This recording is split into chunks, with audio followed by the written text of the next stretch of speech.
COVID quarantine, we're back in our office in Sibeta, which is a circular breeding ground. It's a home to us, and it's at the most inspirational place possible for events, workshops, meetings. So just know that we're open for business here. If you're interested, contact us and we will guide you through. We, as Holland Circular Hotspot, who are we? We like to make circular economy happen at the international level. We present Dutch circular solutions to global challenges, best practices from companies spread out over various market segments.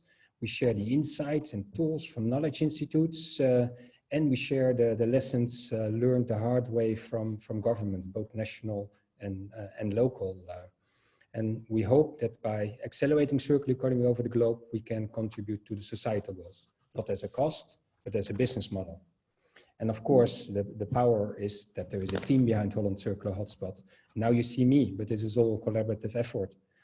Behind the screens, you have Diana and Stephanie answering the questions in the chat, doing the web communication. Ruben will be your panel moderator today. Anka and Elena make the chat going as smooth as possible. And supporting us very much from the Netherlands Enterprise Agency are Claire and Mieke will be a speaker as well. Now we have a fascinating program. You know what they say, textile will be the new plastics. It's hot everywhere. It's an item everywhere in the world. And looking at the participants, I think that's true. We'll start with an introduction of our Netherlands Embassy in Paris. To set the scene, we'll present the highlights of an RVO report on innovation and sustainability in French fashion tech. And then we move on to the Dutch value chain, textile value chain with challenges and capabilities. And that will be a duo presentation by Renstab and Mieke Evers. Then we will, let's say, confront, let's say, the offer and demands, the challenges and barriers, coalitions in a panel. And finally, we will close up. So without much further ado, I would like to give the floor to Nico Schietekate, Head of the Economic Section, Embassy of the Kingdom in the Netherlands, for the introduction. Nico, the floor is yours. Thank you very much. Can everybody hear me, at least also see me? Not seeing me?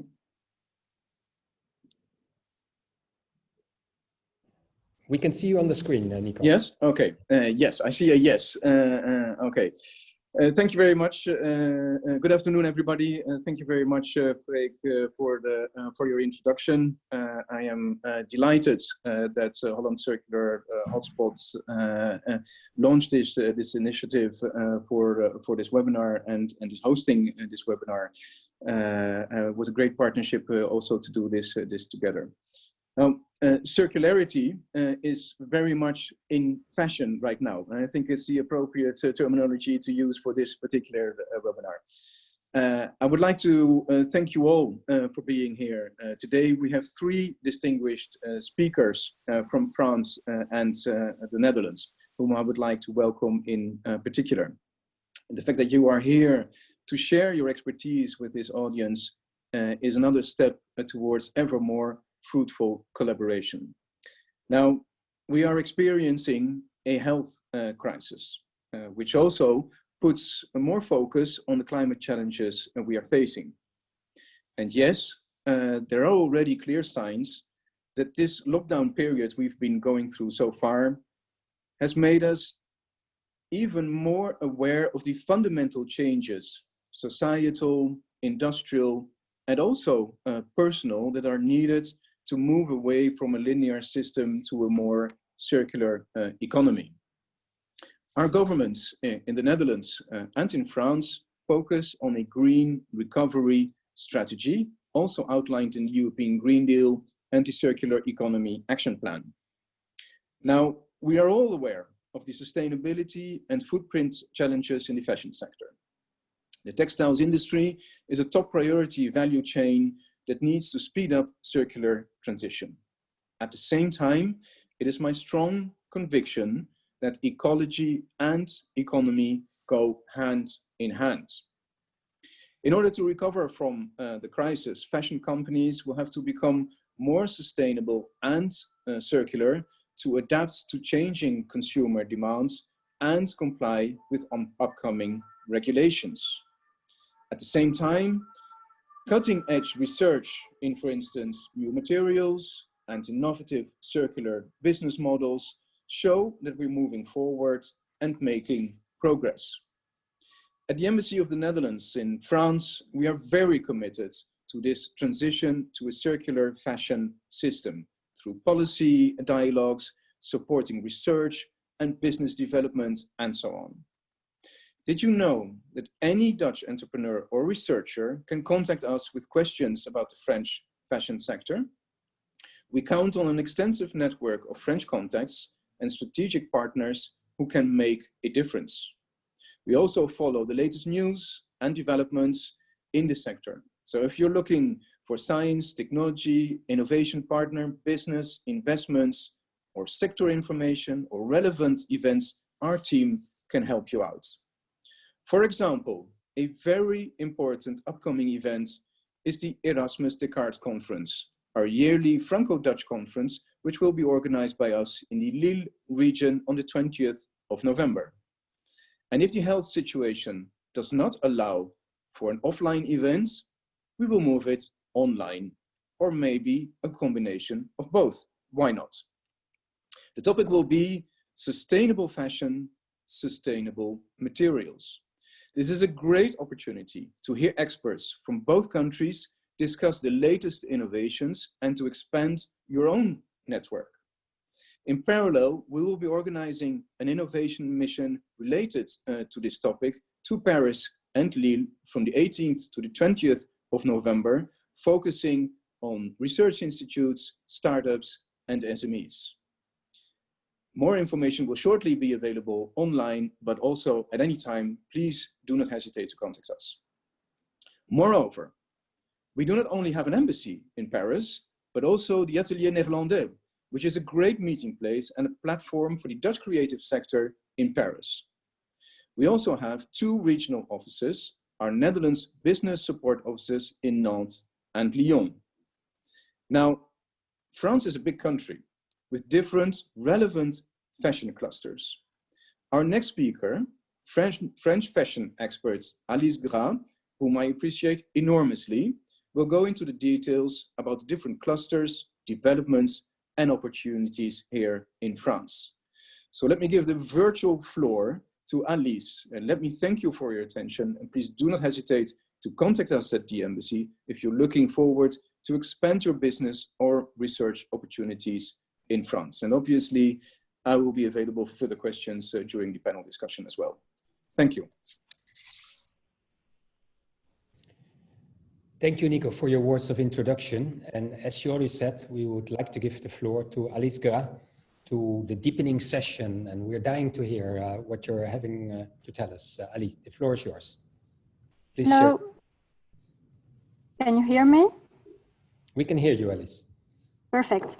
So I will not activate my camera because I don't think my network is perfect. And I want to share instance slides with you about the presentation to make it clear. So I hope it will work properly. So let's share my screen with you.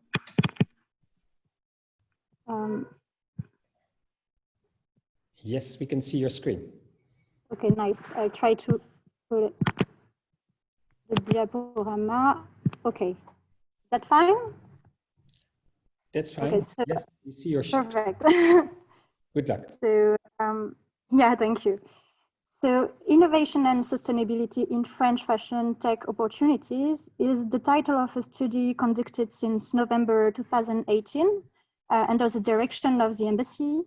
And the purpose of this study is to provide a global view on the fashion tech ground in France to facilitate the collaborations among Dutch and French players for the benefit of the sustainable practices within the meaning of the SDGs.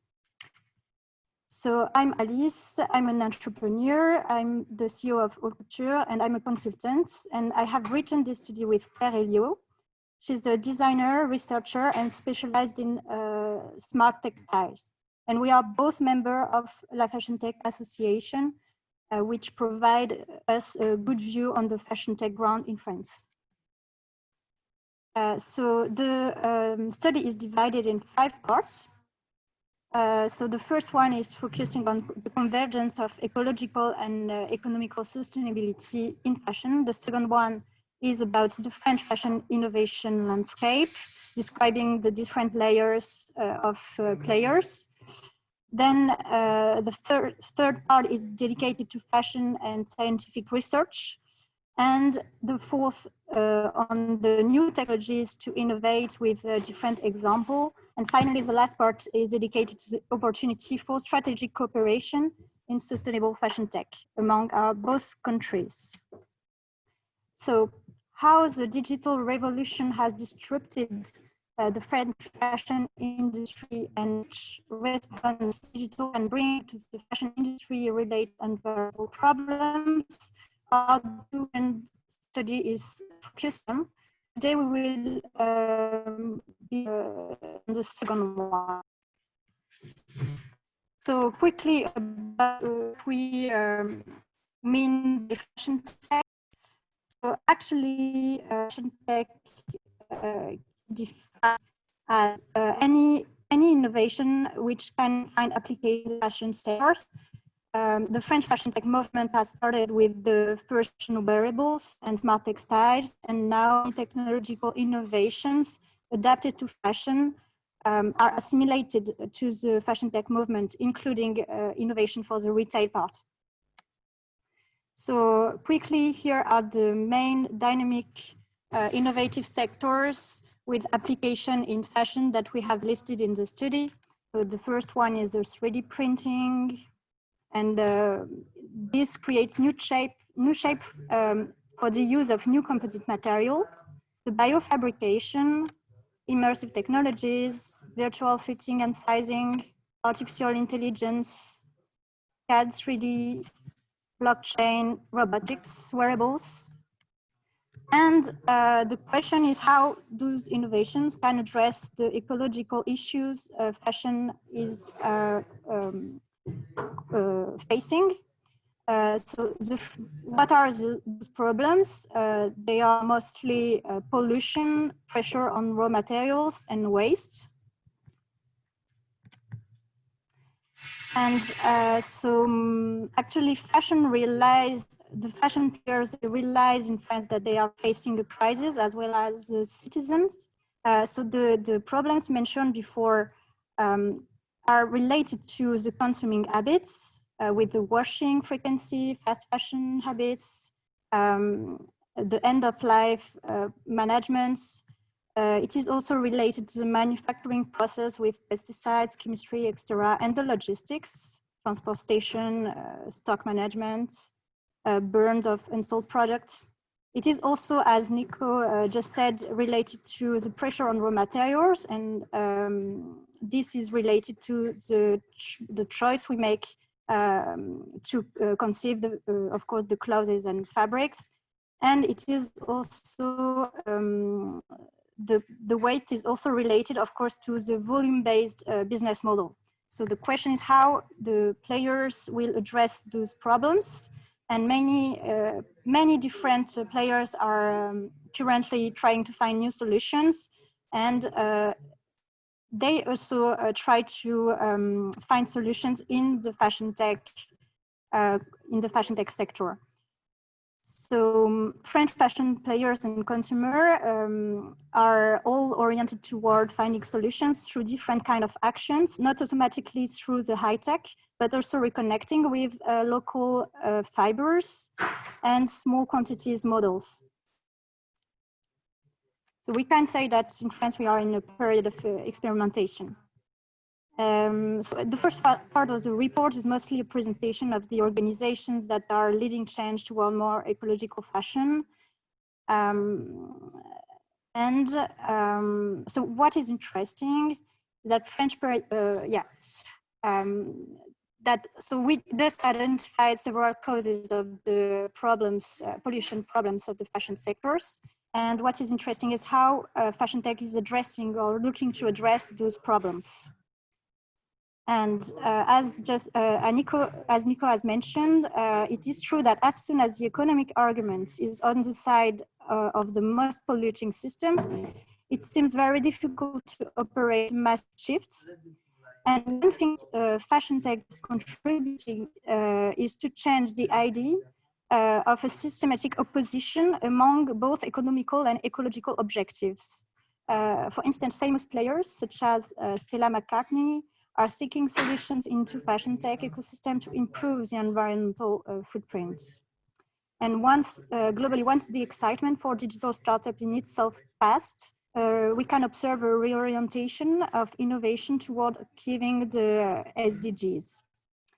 Yeah, many fashion tech pioneers are reorienting their positioning to address the issues, ecological issues. So regarding the consuming habits, turnover and waste, I can quote several examples of players involved, but you will find many examples in the study itself. First, all the startup looking to provide more transparency on the value chain for both brands, but also final consumers. I can quote Ariani, CFM, Honest, and Transparency. All are startups using the blockchain technologies. Then you have all about on-demand manufacturing and on-demand nature measure. Here again, you have plenty of examples in the study, but I can quote Takin for dynamic short circuit production, but also Lectra, which is a very big company in France and very important, made 4.0 customization software. You have also many sizing startups like Fitter, Sizomatic, Natec, which is a new made-to-measure automatized software. And you have a lot of brands as well providing, using algorithms to provide made-to-measure fashion on demand, such as Lolo Paris for lingerie. You have also researchers addressing those problems, and they are also listed in the study. I can quote Elisabeth Jaillot, and of course also not in tech, but brands that are proposing slow fashion models such as Loom, which is pretty known in France. We can also quote the action of the vintage marketplace, which are currently becoming really huge. And about this market of the second-hand clothing is said to have doubled since 2010. And 2018, according to the IFM Observatory. Then you have a new app encouraging to buy less and better, such as Cliff Fashion. And so mostly for those problems, the new tech involved are blockchain tech, sizing tech, sensor AI, algorithm, robotics, and all are described in the study. Regarding the materials, we can quote the bring back to local fibers players, let's say, and especially the association Lin et Chanvre Bio, but also Herbix Creation, which is currently conducting a huge work about hemp fiber, and also Sericine Prodways Group, which is a very important 3D printing company in France, owned by the Groupe Gorgé, which provides new 3D printers that allow to print new recyclable materials. Then about the biofabrication, you have different startups acting on that part as well, but I would say much less in France than in the Netherlands. But I can quote Atelier Symbiosis, Indio, and PD for dyeing with bacteria. The research sector is of course very active on those topics, with possible application in the textile industry. I can quote Gemtex, which is a very important laboratory for composites. Projects like cleaning textiles. Then you have also institutions like IFTH with the project Carefield or le CETI, Centre Européen des Textiles Innovants, that work on a new way to recycle yarns. And so for this issue, mostly the technology used are microbiology, biotech, also robotics and AI. Then Yes, for the design process. Mind the time, Yeah. please. We're going way over time and we have more speakers. It's Yeah. extremely interesting, but let's try to be... I can't see the hours while speaking, sorry. But just to conclude, as you can see, in fashion tech, you can find many solutions to address the problem of the fashion sectors. And we hope that we have listed most of them in the study, but of course, new solutions are emerging currently at the moment we are talking. And at the end of the study, you will find many opportunities for Dutch players to collaborate with the startups and the actors listed in the study.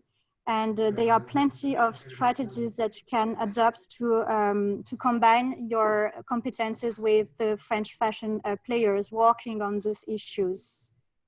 Thank you very much. Thank you, Alice. Much appreciated.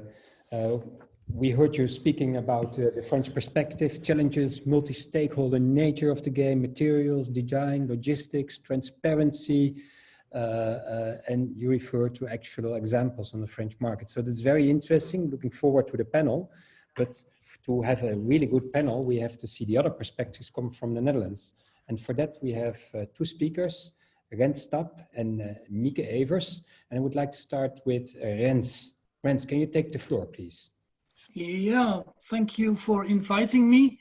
I will share my screen too. I hope that I'm visible and that you can hear me. Is my presentation visible? The presentation is not yet visible. Alice has to stop sharing her screen and you can come in. Yeah. It is there? Not yet. Work in progress. I try to...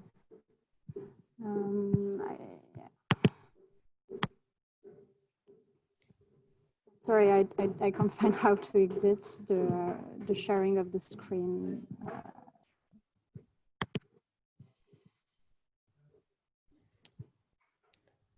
Well, move your mouse to the share screen options and you will probably find it. And now Rens is there. Okay, Rens, the floor is yours. We're really curious.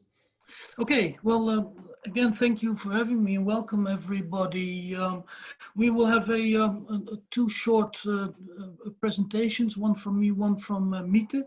I will go into the things that are happening in a wider, more policy perspective going on in the circular textiles here in Holland. And after that, Mieke will showcase some special projects.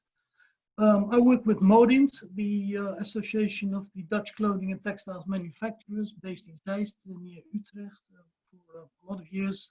And the last few years, I'm especially working on innovation projects and research projects, together with the industry and together with the Knowledge Center, mainly the Universities of Applied Sciences. One of my colleagues here in the meeting is Peter Koppert. He is our specialist in circular textiles, and he saw different regional initiatives in circular textiles coming up in Holland, and he decided to cluster them into what he called the Dutch Circular Textile Valley, which has been funded now and is really taking off. And so that's the first bigger project that I would like to highlight. The second is a plan which is now going through Parliament, and that's called the Policy Plan for Circular Textiles 2020-2025, and it will stretch for more years. It's made up by the Ministry of Infrastructure and Environment. After that, we as an association with a fellow association in retail made our own plan and offered that to the ministry. And I think in the future, the coming years, this policy plan will evolve into a extended producer responsibility program, but that has all that needs all to come in place in the coming years. Personally, I work with 4 universities of applied sciences a lot: Artes, TMO, Saxion, and the Amsterdam School, Amphi. We try to cluster research and try to connect the research at these knowledge institutions with the industry and connect them to research programs in Holland. So we've made up a strategic research agenda, and this comes along very, very well with what you've just heard in France. There are the same topics. And I think that's a nice thing, you know, whether you talk to people in France or in Sweden, England, Belgium, or Germany, you know, we know them all, the specialists in textiles and in clothing research. We all work on the same topics, I feel. So that's very nice. We can do this under what they call the top sector policy in Holland. The creative industry is a top sector. So there is funding from an organization called Click&L. And what's very nice for companies interested in circularity is that they can also join the CIRCO tracks from Click&L. So their companies are, you have in company or companies are together trying to find out what strategies in circularity they can use in the next coming years. Then let's put it in an even larger context. You might have all heard about the agreement on sustainable clothing and textiles. That has been implemented by the Social Economic Board in Holland, signed by 80 companies. And that's where you can see that on the bottom line, the social component and the environmental components on sustainability and circularity come together.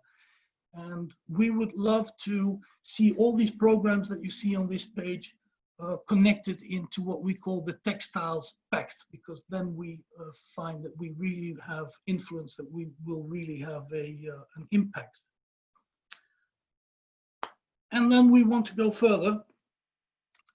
There are more universities than the Universities of Applied Sciences that I already mentioned. The Word University of Wageningen is building a program on circular materials. The Haagse Hogeschool is becoming active. We have the technical universities of Eindhoven and Delft.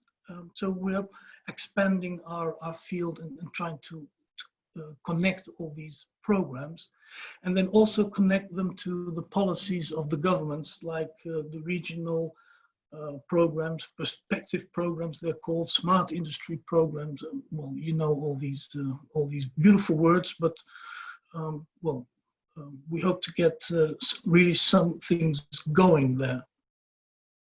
But then most important, and that's why we were happy to join this seminar and this webinar, is of course the European insights. We've seen the Green Deal. Modent is becoming member of Euratex again. You probably know ETP, the European program there. The schools of applied sciences have through NetVas, it's an organization of these schools. Yeah. They have a chair at ETP. You have the Interreg program. We have an Interreg program on circular workwear here in Holland. So we really feel that from Holland, we need to expand our activities and connect them with the European activities. And, well, that's why I really highlighted the word Europe in this presentation.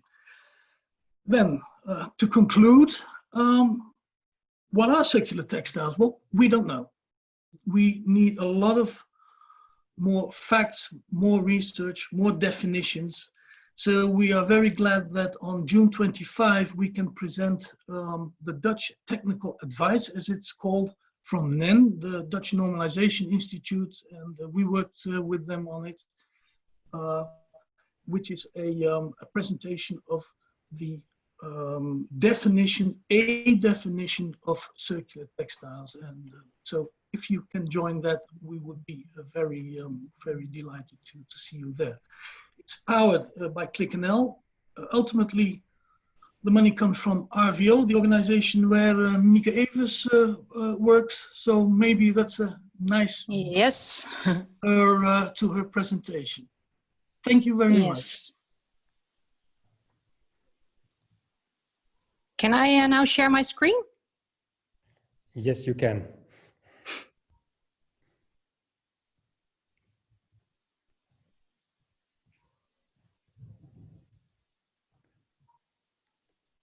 Do you now see my screen? Yes, you have to click on the right presentation and then we're... Yeah, so my my boyfriend took my laptop this morning, so I have to use the iPad, so I cannot use the full screen. I'm sorry for that. But can you all see now the presentation? Yes, we can. Yes, okay, great. Okay, hi everyone. First of all, thank you all for having me. My name is Mieke and I work for the Netherlands Enterprise Agency. For those who are not familiar with RVO in general, the Netherlands Enterprise Agency is a government agency that supports entrepreneurs, NGOs, knowledge institutes and organizations to do business both national as well as international. So currently I'm working on a brochure about circular textile chain and best practices for Holland Circular Hotspot. I will share some of my insights on the challenges in the textile industry and share some great examples of Dutch circular textile frontrunners, especially for the non-Dutchies among us. So, well, you are of course all aware that the COVID-19 pandemic has shaken up both the world and shows that all our economies are interconnected. For the textile industry, due to the lockdowns, this crisis resulted in a massive order cancellations, overstock, and people ending up unemployed. It showed that the companies and people working at the beginning of the supply chain are the ones most affected and cannot rely on a support system like we do in the Netherlands. So this crisis also shows the rigidness of the textile industry, which is not resilient and still based on a traditional supply chain and traditional sales business model. So you all know this figure, I think. The COVID-19 makes us more aware that we need to transform from a linear into a circular textile supply chain. This figure shows the textile, the circular value chain. And I would like to show some examples of Dutch circular frontrunners. I selected 5 of them, and I will tell you more about that.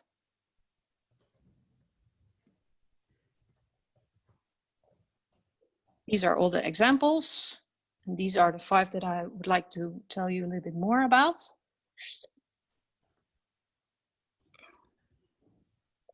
The first one I selected is a truly circular fashion company with a closed loop supply chain. Loop Alive controls the entire supply chain from raw materials to the final sales. Their garments are made from discarded textiles and selected by color, produced locally without any water or chemicals. They also apply crowdfunding before they start producing a garment, so they won't end up with a overstock. So this is a great example. The second example is the Fabricant.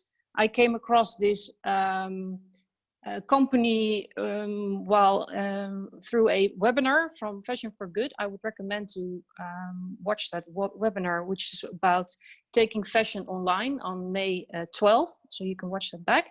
The Fabricant is based in Amsterdam and known as the Digital Fashion House. This company uses a software that can design and simulate new 3D garments without the need to sew different samples or organize fashion shoots. Everything can be done virtual. So I would all advise you to have a look at this company.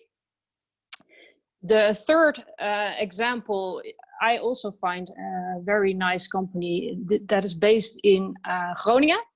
And this company combines both upcycling as well as social entrepreneurship.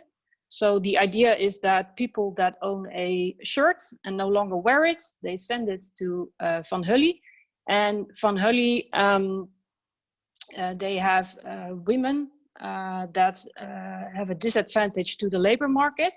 They work for them and they sew these shirts into very nice underwear.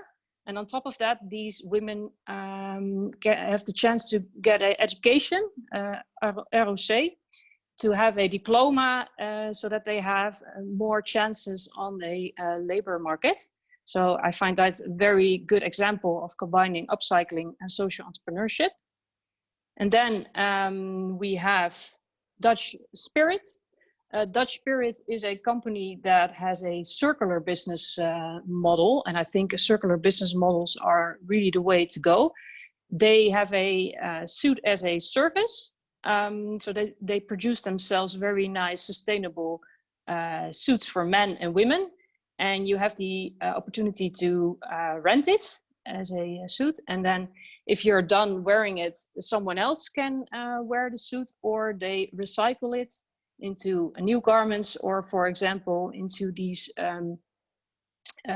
scarves that you can see on the right, which are made from KLM corporate old fashion, corporate wear.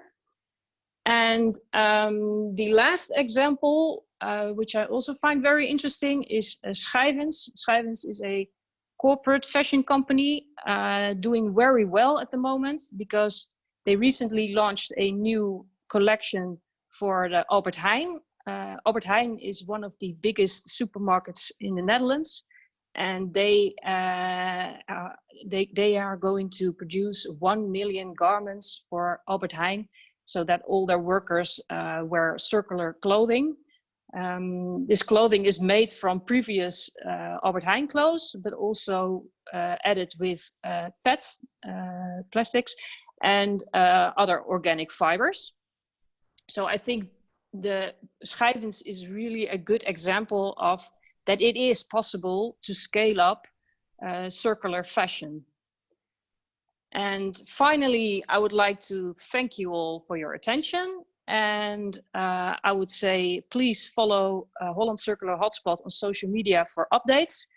And once our brochure is published in September, we will keep you updated. So thank you all for your attention. Great, thanks you, Mieke, and thank you, Rens, for your very interesting presentations. We've seen that so many things are happening. There is momentum. As Nico said, that circularity is in fashion, but we don't always know what that means, what it is. I think I really like your, let's say, visualization, Mieke, with the business models and then all the examples. That was great. So yeah, we like to know more about it. We like to confront the various presenters. We want to know if offer can meet demand, if you can talk about challenges and barriers and seek new coalitions. So let's see. Let's go to the panel.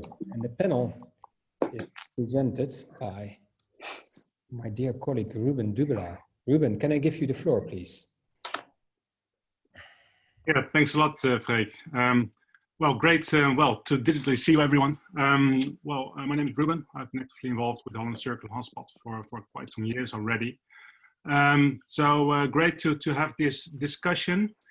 I would like to remind you that you can ask your questions via the chat box, so please do so. They will be moderated, and hopefully in the end we can answer some of those questions in the Q&A. And also I would like to remind you, please, to mention to whom you want to address the question. Well, it's a bit strange, of course, a panel discussion in the digital format. It might be a bit more challenging to have an interactive discussion with the panelists, but also for the panelists, please feel free to raise your hand and jump in or react if you feel like it and if you are able to. To dive into it, I would like to start also maybe with Alice, our colleague from France. Alice, you've seen the presentation of Mieke and of Rens. My first question to you, because you know the Netherlands quite well, what's the most appealing from your perspective, from the French perspective, if you look to those presentations and developments in the Netherlands and you compare it to France? My first feeling is that the very interesting example shown in the presentations gives the feeling that Netherlands companies have the certain ability to see the global picture, while maybe French startups are focusing on part of the value chain. Maybe it's it's a personal feeling, but if I observe all the different proposals in France, they are all focusing on one part of the value chain, while most of the startups mentioned in my presentation are not actually coming from the fashion sectors and fashion schools. While in the Netherlands, we have fashion players that tackle, the big pictures to implement 360-degree solution, all-included solution. But yeah, I was particularly interested. I knew it already, but what the fabricant is proposing is really disruptive. The fact of proposing virtual clothes is something that fashion is not doing currently in France. But as fashion is becoming more and more virtual and present on social networks, this approach is particularly, singular, disruptive, innovative, and also brings a lot of questions. Yeah. Yeah, of course. Maybe just pinpointing what you mentioned about startups taking part of the supply chain. So I think there's been a lot of effort, like Rens was mentioning during his presentation about Dutch Circular Textile Valley. Would you support any developments like that in France if you take that into account? Is that what you mean? Yeah, that's for sure.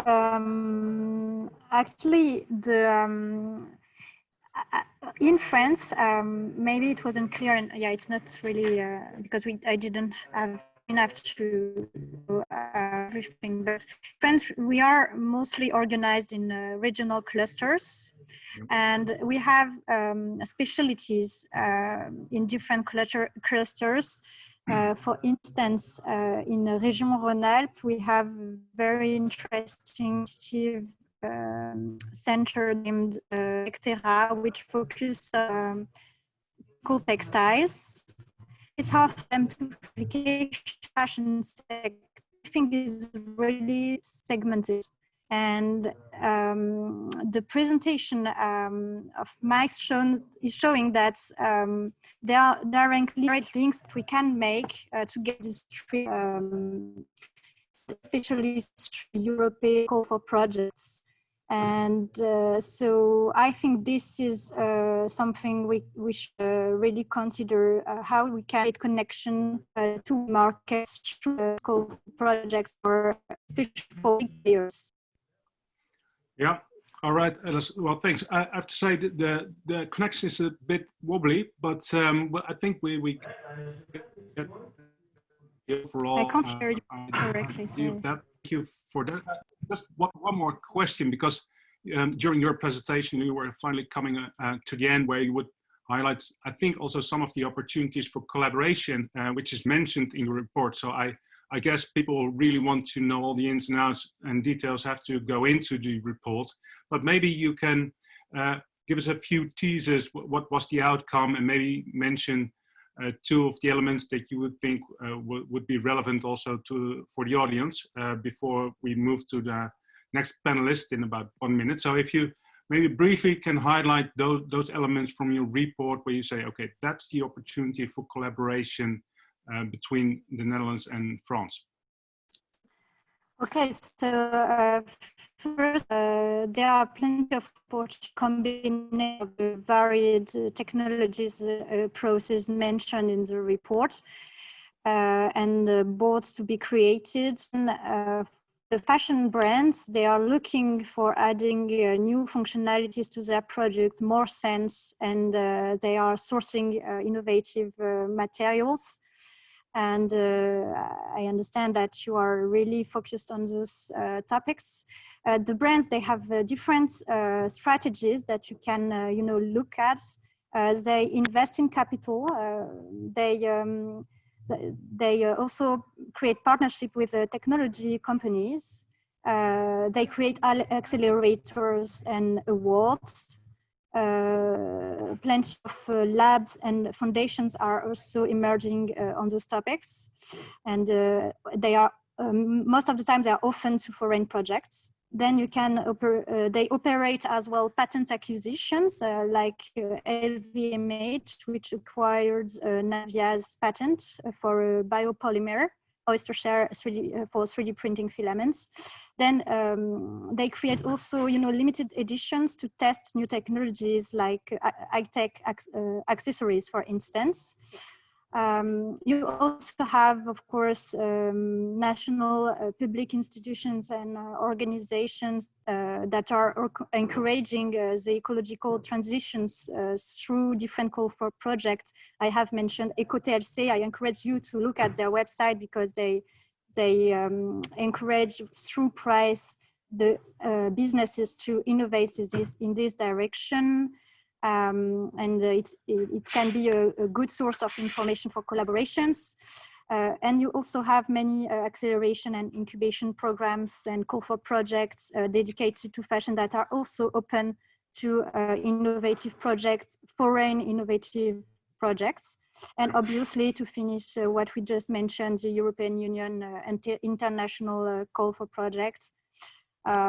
Any kind of business ideas for other sectors which are applicable in fashion and not already on the French market are also opportunities. And all the challenges mentioned in the studies are also as much needs for new business proposals. All right, Alice, thanks. We might get back to you in a few minutes, but please allow me also to ask a few questions to one of our other presenters, which is Rens. Rens, if I may ask you, and maybe also reflect on what Alice is talking about, and if you take into account the European projects and call for projects, the Green Deal, of course, those are all elements that are quite big. How do you think Dutch entrepreneurs can, well, take a good first step to France, or take it a step further if they have got new innovations? And what can Modint do for entrepreneurs to develop this international business with France? Well, the reason why we are connecting regions and connecting universities and knowledge and research is that we believe that we need volumes. We need volumes in circular textiles, because otherwise it will be a price matter, or you will keep having all kinds of discussions whether circular textiles will be viable and possible, yes or no. So that's why we really need to expand out of our small country. We have beautiful projects, Saxel, probably the chemical recycling of cotton. It has taken 6 years for some funding, to really expand with this beautiful finding, and so that's why we try to reach out to other countries. We are not so much in exports promotion programs, etc. But what we do is try finding partners for on individual base for companies who say, look, I have a certain interest in a certain research, in a certain line of business, and how can you help? And then we have an enormous network through our fellow associations, through the International Apparel Federation, through, well, everybody, even through our members. We can ask our members, do you know? And then we go, and then we look for good propositions. But Yeah. The better the question, the better the answer. That's the problem, of course. General questions are very hard to answer. Yeah, so you see, in general, you need some regulations to be developed, and well, international collaboration to get more volume, to get the better prices, and maybe it's not so much as a clustered approach as a one-stop shop or a solution, but maybe or one region becoming circular is not going to work. No. Or maybe in a small industry, but not in a worldwide industry as textiles. Yeah. And so these entrepreneurs, what they do, they just drop an email to Modint, and you take them and help them into France, or how does that work? Well, first of all, we will answer the email and say, well, what exactly is the question behind your question? And I will always ask that question 5 times, why? Yeah. And then you come to the real question. And mostly the real question will be, well, I feel I need to change my my business proposition, my business model, because the world is changing around me, and what am I going to do? And then we take it from there. And whether it's France the answer, or taking their production out of China to nearer in Europe, or become part of a research program, or go to France and contact Alice, that's the second that's the second part of the answer. Yeah, thank you very much for that Rens. And maybe one more question, because the audience, they're all consumers as well. So if we want to help the circular textile to take a next step, what would be your recommendation to all the people listening to this webinar? Would it be to just recycle the clothes, put them in the bags and in the recycle bins, or what's the thing that we can do to help Dutch Circular Textile Valley reach their goals? Well, then you come to your definition of circularity, and then we also say, well, first of all, choose well, but maybe you should repair your clothes, or send them to someone who can give them a longer life, or resell them somewhere. I mean, that is a form of circularity too. It's not only recycling. Yeah. Recycling will cost a lot of money, a lot of techniques, a whole new industry has to be developed there, and I feel we can't wait for that. So there are many steps before clothing has actually been recycled. Yeah. Avoid it's about consciousness, what you are wearing, and consciousness about what you are using. Yeah, so the whole lifetime cycle of the products need to be lengthened, and avoid the textile waste. Yeah. Yep. Thanks for that, Rens. Just moving to Mieke also. Mieke, also, thanks a lot for your presentation. Of course, some of the elements for the Dutch people, of course, we saw some nice examples. But I would also like to ask you, what are the kind of opportunities that you see vice versa? You've seen the presentation of Alice and the reports. What do you think would be the best way to take it a step further, Mieke? Okay, to take it a step further, I think collaboration is like key. For example, yesterday I was listening to a webinar also from Fashion to Good about the COVID-19 impact on the fashion industry. And there was one company, it's called Lizzie, is actually a French company that has the business model to test rental models for fashion companies. So I think this is, for example, an example that you don't have to think like, okay, I'm a fashion company and I produce clothes or something else, but you can also facilitate others in becoming circular. So I think you should really check out the company called Lizzie, which is a great example of collaboration and moving up and scaling up as well. Yeah, so that's actually also what Rens was mentioning. It's all about new business models to achieve this circular economy goals. We're talking about the rental part. Are there any other elements that you would like to highlight? What are other kind of business models that we can think of? Well, I think one important thing is that circular business models also allows us to benefit from digitalization.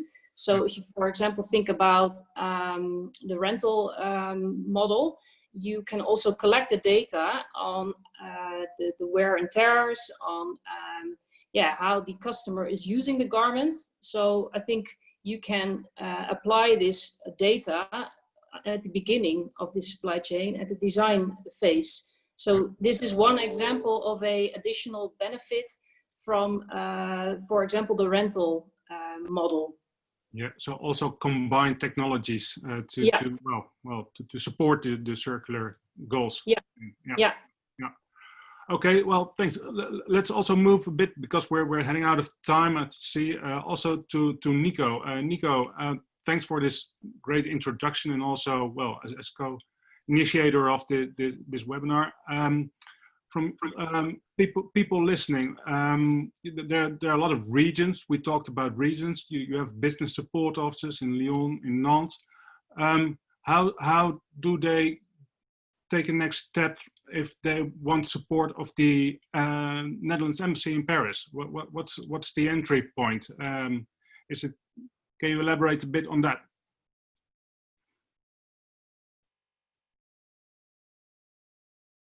I don't think Nico is still part of the session, maybe. Sorry, yes, no, I was muted. Yeah, there you are. You were muted. I was listening so carefully to you that I forgot to unmute myself.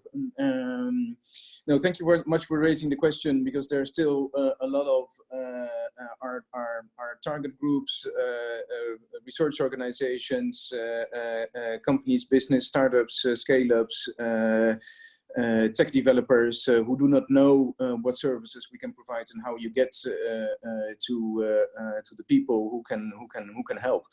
I think the easiest thing is that we provide all the participants to this webinar with our contact details, so I can give you names, email addresses, so that anybody can contact us. So I think that would be the easiest thing. And maybe to briefly summarize what we can do, I always call it the AAA, or the AAA+1, and I'm not talking about a financial rating scheme, but A like in access. What we do is access to information. That is the first thing.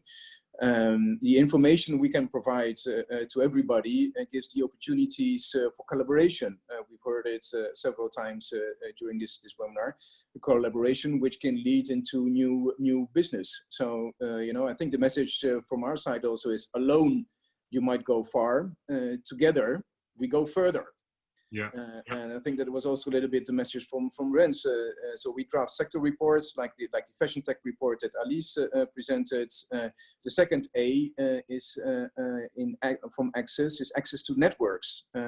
We can provide networks for the French partners to the Dutch, from the Dutch to the French, and also stimulate both to collaborate in European projects. And then we have very much an insight in as well, together with our colleagues from RVO. The third A of access is access to finance. Together with our colleagues from our RVO, we have a business development coach who is also participating to this webinar, I know, who can help out as well in getting connected to the right financing schemes, in knowing exactly what the needs are. So that's the AAA: access to information, access to networks, and access to finance. And then the +1 is facilitating that partnerships are being created in organizing seminars, webinars, or in participating webinars just like this one. The conference I was talking about, the Erasmus Descartes conference on the 20th of November, the innovation mission that I was mentioning, but also other activities also in our Atelier Néerlandais and our Netherlands business support offices in the regions. So I think the best thing now is that I share the contact details with you, and that you can spread them to the participants and at large. Great, thanks. We'll definitely do. So that's also an answer to what would be my next question. How you mentioned in your speech that it's not ecology or economy, but it's combined. So that's actually the way. Hand in hand. Yeah, it goes hand in hand. And maybe for our audience, for the French listeners, how do they, can they also approach the embassy if they want to go to the Netherlands, or what would be your comment on that? What would...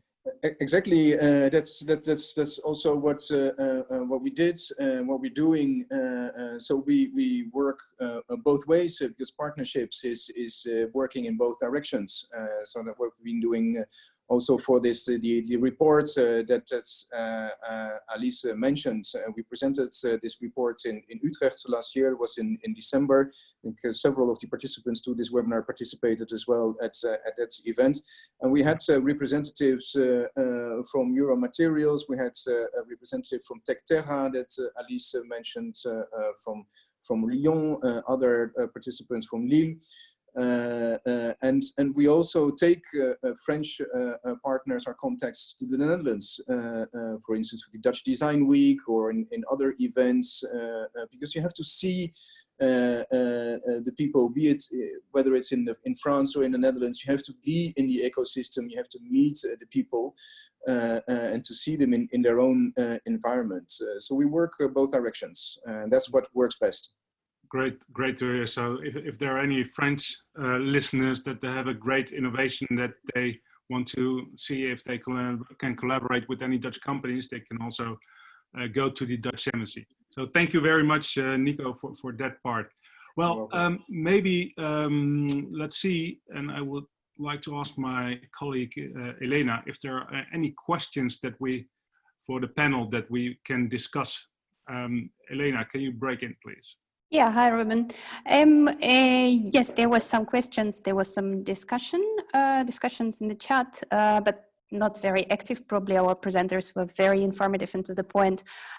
There was a couple of comments and actually a question to the panel from Peter Coppert about the second-hand sales. So has the doubling of second-hand sales proven to lead to a reduce of new clothes, or just more items in the closet and affordable choices for consumers? Yeah, so that's the question to the whole panel. So, Rens, I guess it's your colleague, so you shouldn't be the one maybe to answer the question, but maybe you can He should ask me directly. I don't know. Second-hand clothes has really taken quite a position in the market, but again and again we feel when we try to see what's really happening in markets, whether that's in the number, the volumes of clothes, the values of clothes, or the tons that are being recycled, we don't have the right figures. So we need a lot of market research there too. Again, we were discussing with Peter figures this morning. One investigation says 80 million, I don't know what, and the other says 135 million, and they study the same thing. So I think the whole textiles and apparel market is in the blind. What's really going on when it comes to circularity and reuse. Ruben, allow me to save my dear colleague Rens from puzzling on this little bit nasty question. But actually, it's a serious question because Alice said that the second-hand sales are doubled. Of course, there are growing figures, and I think even in this Corona situation, second-hand might grow even more. But we really have to consider: is this just leading to more items and affordable items in our closets?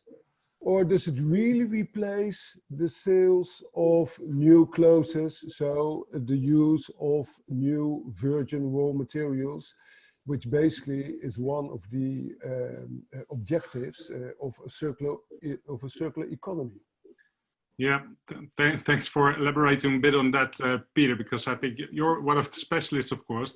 And I think also that's maybe what Alice was mentioning, that that's why we need collaboration. We need international collaboration because it's something also in consumer behavior, and not from the production or industry or design part you can change the whole world. So we have to work on that together with public-private partners, with the European Union, but even beyond that, I guess. So I think that might be a good, well, let's say, some closing remarks on the panel discussion, that we do need the international collaboration on different levels. We see developments in regions, but you need also the collaboration between countries and also within the European Union. There are programs, supporting this collaboration. We've got the Green Deal that was recently signed. So I think that would be a good way to conclude our panel discussion. To all the panelists, thank you very much for your presentation and your openness and sharing your thoughts with us. Very clear, not always sound-wise, but very much so in what you bring to the table. So thanks a lot for that.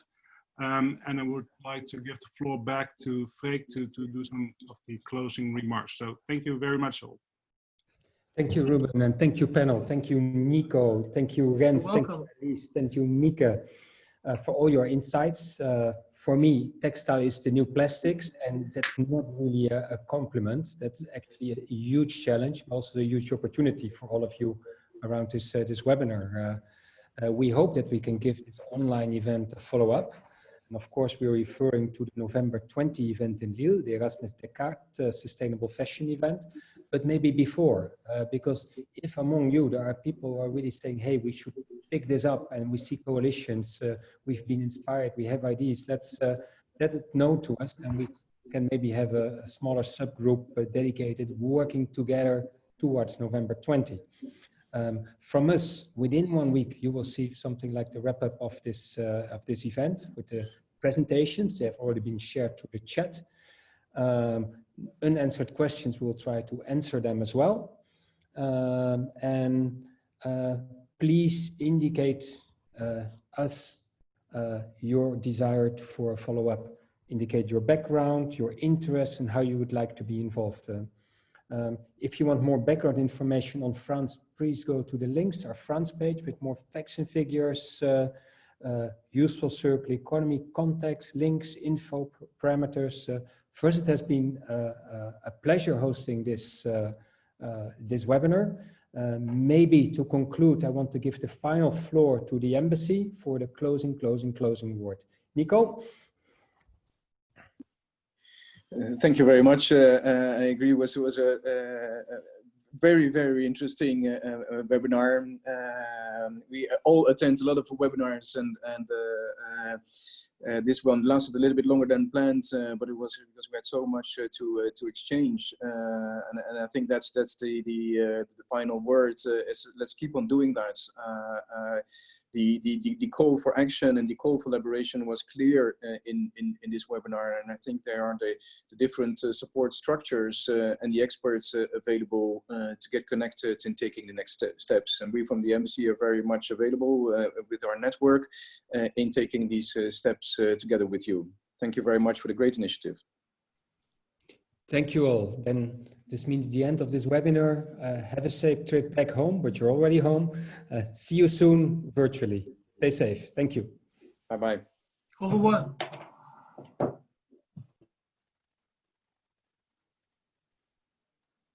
Thanks. Bye-bye, everyone.